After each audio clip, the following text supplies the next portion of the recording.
Remember, I was calling all these people on the phone and telling them this terrible story, how I'd been fired. And then Bernie called Ken Langone. It was one of the happiest days of my life. My immediate reaction was that, Bernie, you just got hit in the ass with a golden horseshoe, and you don't know it. I thought the man was demented. I thought there was something wrong with him. And he said, what are you talking about? I'm saying, let's go into business. Let's start a company. And he was, I'm out of a job. Are you nuts? I've got no money, and you want to start a company? Langone was referring to an idea Bernie had barely hinted at some time before. And he said, tell me about it. And I said, no, I'm not telling you about it because then you'll know about it. I said, the only person that knows about it is in here, and I'm not going to share it with you. He was that paranoid about it. The idea, Bernie claimed, would make every home improvement company obsolete, including Handy Dan. I don't know what the hell you're talking about, but let's do it. Because if it's that good and it's that dangerous, let it be ours. Around this time, a friend told Bernie to go check out Homeco, a giant building materials store run by a guy named Pat Farah. We came over and took a look at it and walked in, and he goes, this is it. This is what we need to do. That's because Homeco was Bernie's dangerous idea come to life. Cheap prices, great service. Our associates wore T-shirts and shorts and running shoes. And God help them if I didn't see them running to the next customer, from customer to customer to customer. Pat's the greatest merchant I've ever worked with in my life. I mean, he was a genius. And early on, we said we had to get this guy. Fortunately for us, he went broke in that business, and he was available. Bernie and Arthur and Ken came along and literally changed my life.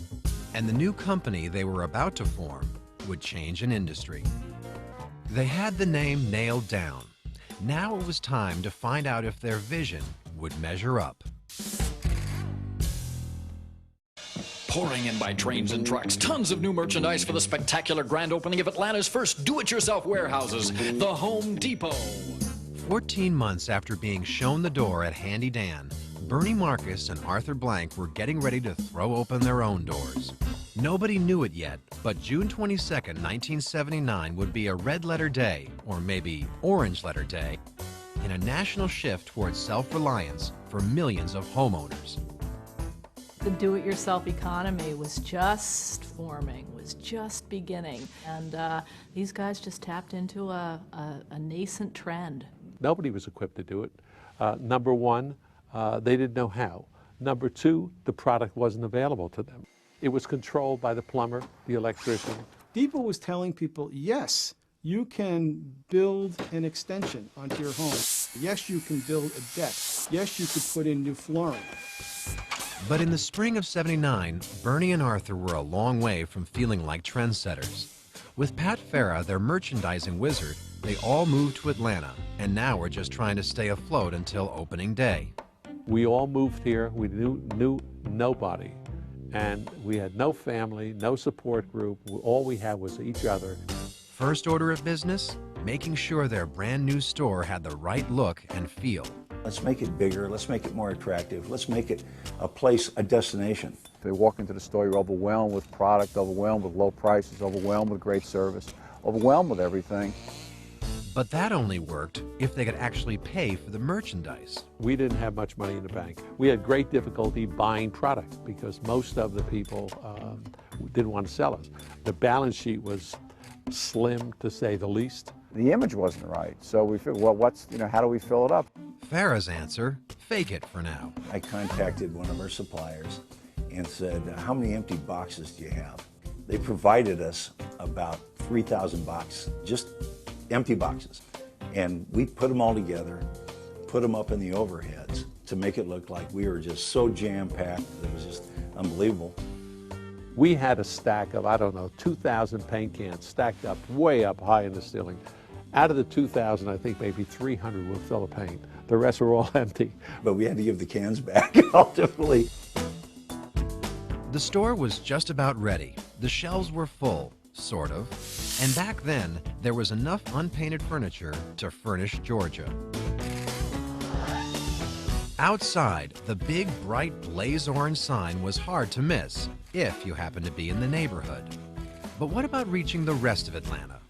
The grand opening was scheduled for Friday morning. For that Thursday, Bernie placed a full 2-page ad in the Journal-Constitution. They didn't run it. The newspaper never ran it.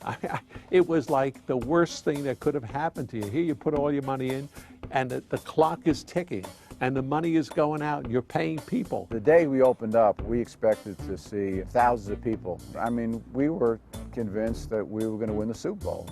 Our promotion was, come to the store, we'll give you the first $1. And we're handing out dollar bills. And we threw this great party, and, you know, nobody came. I mean, we just couldn't figure it out. 7 o'clock that night, we were still handing out the original dollar bills. Nobody had come. We were all broke, not just myself. Arthur was broke, Pat was broke. We were all living on the edge, and this was the most important day of our life. We generated a fever, and we attracted people that were entrepreneurial. And when it's all said and done, these people didn't want to go home. People who will spend 25 to 30 minutes explaining a $3 sale.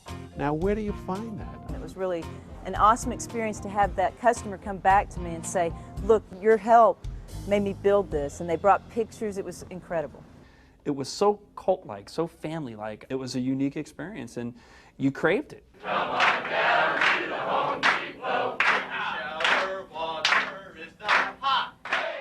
The fire had been lit. The first stores were up and running, but success was hardly instantaneous. In its first year, Home Depot lost nearly $1 million. This wasn't a company that was scaring anyone, yet. Home Depot is probably the best example of the term category killer. A highly fragmented industry that was ripe for consolidation. Well, there was an evolution, and we were the evolution. Came in and took Heckinger's apart. We took Home Quarters apart. We took Builders Square apart. Basically demolished all of them.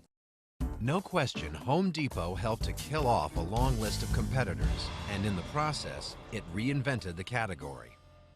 Home Depot, in its first 20 years, grew faster than any other retailer in history, including Walmart.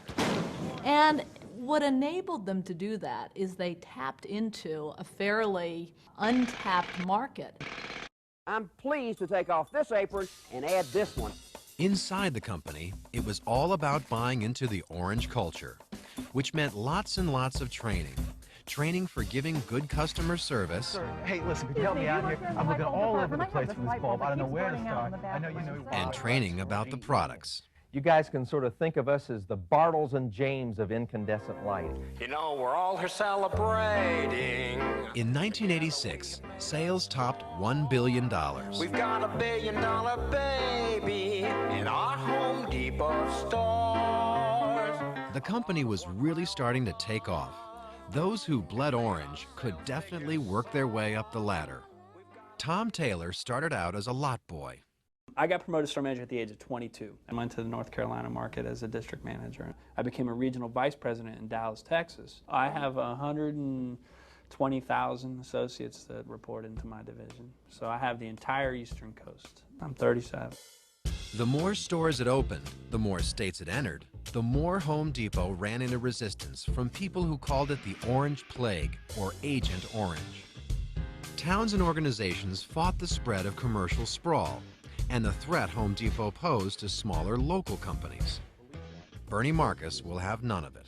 The well-run, competent, small mom-and-pop store is going to survive if they know what they're doing, if they know how to take care of their customers, if they find the niche that they can sell to.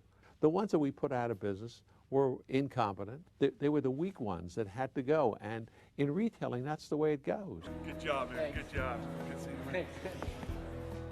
Proud of its achievements, caught up in its own drive for dominance, Home Depot didn't notice that some major challenges were closing in fast.